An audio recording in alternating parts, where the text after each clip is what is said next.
मार्गदर्शन करने की स्थिति में तो कोई नहीं है इस देश में। मेरे अंदर इतना भी जज्बा नहीं है। मैं सुन रहा था कि हम सब लोग, चलिए पहले औपचारिकताओं से शुरू करता हूं पूरे मंच के लिए, साथियों के लिए, और बड़ी संख्या में मैं कैमरा देख रहा हूं। इसमें से ज्यादातर कैमरा वायलेंस फ्री इंडिया चाहते हैं, लेकिन कुछ कैमरे ऐसे भी हो सकते हैं जो ये सोच रहे हों कि कुछ मिले मसाला यहां से कि शाम की डिबेट कराई जा सके। बहरहाल हमारे जितने भी साथी मैंने सुना, बहुत जज्बे से बहन को सुना, ये आप लोग चुनाव से कुछ ज्यादा ही उम्मीद रखते हैं कि 2024 का चुनाव आ जाएगा तो सारी चीजें बदल जाएंगी। हो सकता है जीतने के बाद भी चीजें ना बदलें। इस समाज के मानस में हिंसा हमेशा रही। मेरे एक मित्र रतन नीचे बैठे हुए हैं। एक हम पढ़ते थे, वैदिकी हिंसा हिंसा न भवति, यानी जो बड़े लोग हैं, और आप जानते हैं कौन बड़े लोग हैं क्योंकि उनका चरित्र आज भी नहीं बदला, अगर उन्होंने हिंसा की तो वो हिंसा नहीं है। लेकिन किसी गरीब ने, किसी वंचित ने, किसी दलित ने, किसी पिछड़े ने 4 थप्पड़ खाने के बाद एक बार हाथ पकड़ लिया तो वो हिंसा होगी। तो हिंसा की पूरी परिभाषा को भी देखना होगा। एक छोटी सी कहानी से शुरू करता हूं, बहुत 2-4 मोटा मोटी चीजें बोल करके। एक राजा था, उसे आग लगाने का बड़ा शौक था। उसे हरियाली अच्छी नहीं लगती थी, वो आग लगाता था। और कमाल थी कि उसके पास बाकी चीज की कमी हो जाए, एक जेब में पेट्रोल और दूसरे जेब में लाइटर हमेशा हुआ करता था। तो लोग उससे प्रयोग करवाते थे, देखो यहां आज तक कभी आग नहीं लगी है। तो राजा कहता था मुझे 15 दिन का वक्त दो, मैं यहां आग लगा के दिखा दूंगा। राजा के दरबारियों को भी लगा कि राजा को आग लगवाना बड़ा पसंद है। तो दरबारी लोग भी आग लगाने और लगवाने लगे। उनके पास भी पेट्रोल और लाइटर पहुंचने लगा। अंग्रेजी में एक शब्द है पायरोमैनियक, वैसा व्यक्ति जिसको आग लगाने का शौक हो। हमारी पूरी राजनीति इस पायरोमैनियक नाम के जंतुओं के हाथ में आ गई है, जिन्हें शांति पसंद नहीं है, अमन पसंद नहीं है, जो विदेश जाकर के कहेंगे वसुधैव कुटुंबकम, लेकिन देश की धरती पर अपने कुटुंबों के बीच में आग लगाएंगे। कोई कहते थे जितना कीचड़ फैलाओगे कमल खिलेगा। आपका कमल कीचड़ और पानी में नहीं खिल रहा है, ये आग में खिल रहा है। आप आग लगाते हो और वोट की फसल काटते हो। मणिपुर की आग को देख के आया हूं, गुजरात की आग देखी है, अभी नूह मेवात में वो आग दिख रहा है। सतपाल मलिक साहब आए नहीं, उन्होंने एक बात कही हाल के दिनों में कि 2024 election is going to be the most violent election in the memory of India. आप सब तैयार रहिए, ये वायलेंस फ्री इंडिया हम सब चाहते हैं, लेकिन तैयार रहिए, बहुत हिंसा होने वाली है। कहीं जाति के नाम पे होगी, कहीं दलित मारा जाएगा, और मुसलमान तो मारा जा ही रहा है।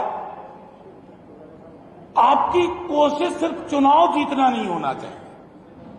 अब क्या करेंगे, एक पार्टी है, उस पर थोड़ा भरोसा होता है, वो भी वैसे दिखने लगती है। जब तक हमारी राजनीति में इन बाबाओं का प्रेजेंस होगा, सुबह शाम ये बहस हुआ करेगी, तब तक आप वायलेंस फ्री समाज बनाने की कल्पना ना करें। उसको व्यूअरशिप कौन देता है? हमारे आप जैसे ही लोग, हम नहीं, आप नहीं, लेकिन हमारे जैसे लोग, हमारे भाई, हमारे कुटुंब, हमारे दोस्त उसको वैल्यू देते हैं। नतीजे में क्या हासिल हो रहा है? देखिए, हिंसा जो होती है उसके पहले एक भाषाई हिंसा होती है। जुबान देख लीजिए लोगों की, किस तरह की जुबान से बात होती है। मैं नहीं कहता कि पहले दंगे नहीं होते थे, पहले भी होते थे। जब हम छात्र जीवन में थे तब भी दंगे होते थे। मैं रांची में पढ़ता था, रामनवमी के दौरान दंगे की आशंका होती थी रांची और जमशेदपुर में, लेकिन तब दंगा करने वाले सहमते थे। आज दंगा करने वाले को पता है कि मंत्री पद उसके लिए उपलब्ध है, वो दंगा करेगा, उसकी पॉलिटिकल प्रीमियम बढ़ेगी। दंगा और हिंसा हमारे समाज में नॉर्मलाइज हो गई है। ये चिंता का विषय है।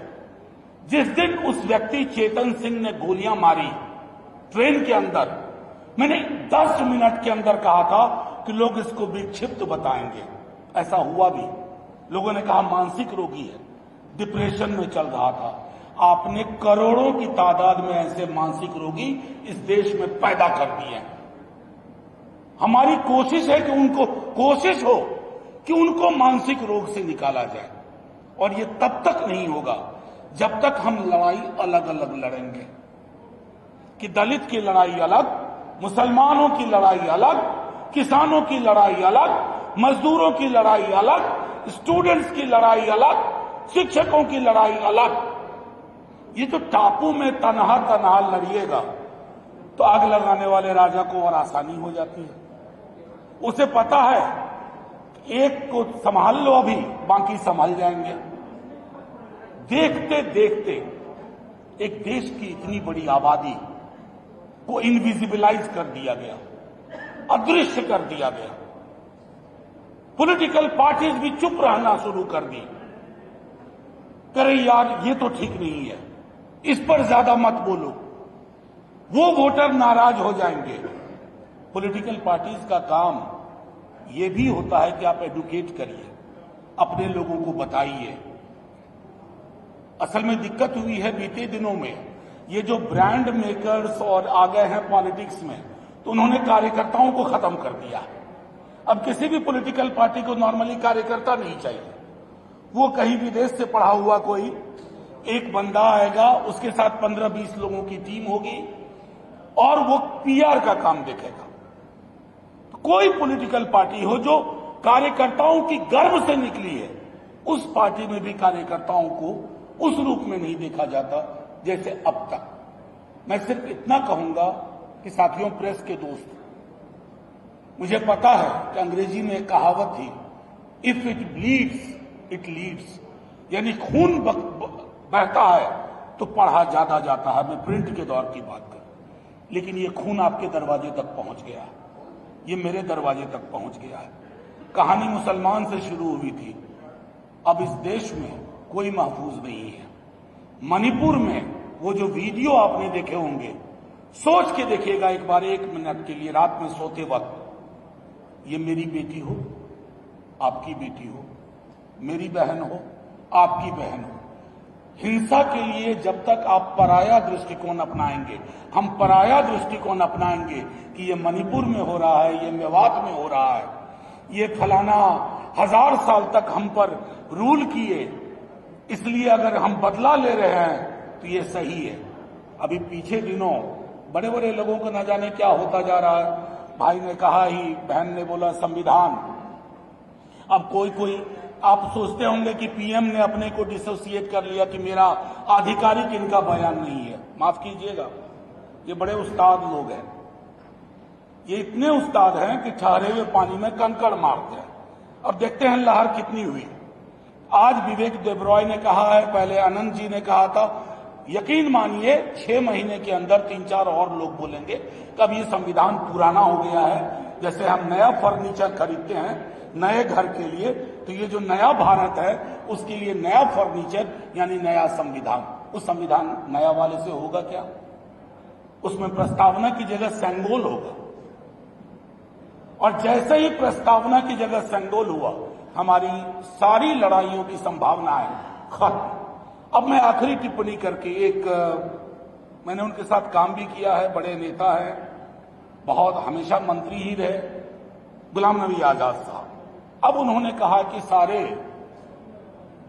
मुसलमान हैं कश्मीर में या फलाना जगह, वो सब हिंदू थे। ये इतिहास में जाकर के गड्ढा खोदने का जो काम शुरू हुआ है, एक तरफ तो आप चंद्रमा जा रहे हो, मंगलयान जा रहे हो, और जैसा आपने कहा कि सीवर के डेथ की चिंता नहीं है, लेकिन हां मस्जिद मस्जिद घूम करके गड्ढा खोद रहे हो कि कहीं कुछ मिले, ताकि देश की राजनीति, आपकी श्रद्धा इस बात में नहीं है कि वहां शिव निकले या फलाना निकले, आपकी आस्था इस बात में है कि एक और मसला मिले हाथ में, एक और मसाला मिले, ताकि 10 बरस के लिए और आग लगाएं। पेट्रोल और लाइटर है ही। तो मैंने सिर्फ इतना आग्रह किया, और हम उस धारा के लोग हैं, पृथ्वी पे धर्म पहले नहीं आया, भगवान नहीं आया, इंसान आया। इंसान को धर्म में और भगवान में बांटने का काम किसी इंसान ने किया। इसलिए ये कहानी शुरू करोगे, हम ये भी पूछ लेंगे कि इस देश के तमाम बौद्ध स्तूप कहां गायब हो गए, कौन खा गया उनको, जमीन निकल गई या आसमान खा गया। तो इतिहास में उल्टे पांव की यात्रा से कुछ हासिल नहीं होगा सिवाय हिंसा के, और इस हिंसा का समाधान, माफ कीजिएगा नवेद साहब, 24 के चुनाव के नतीजों में नहीं है। चुनाव अंकगणित होता है, अंकगणित से आप जीत जाते हैं, लेकिन काम करने की जरूरत है मनोविज्ञान पे, जहां हम नहीं कर पा रहे हैं। जितने भी कम्युनल आउटफिट्स हैं, उनके पास कितने तरह के सिंबल हैं। हम तमाम सेक्युलर लोग, बहुजन समाज की राजनीति करने वाले लोग, हमारे पास सिंबल्स नहीं है। हम अपनी राजनीति करना जानते ही नहीं और ना सीखना चाहते हैं।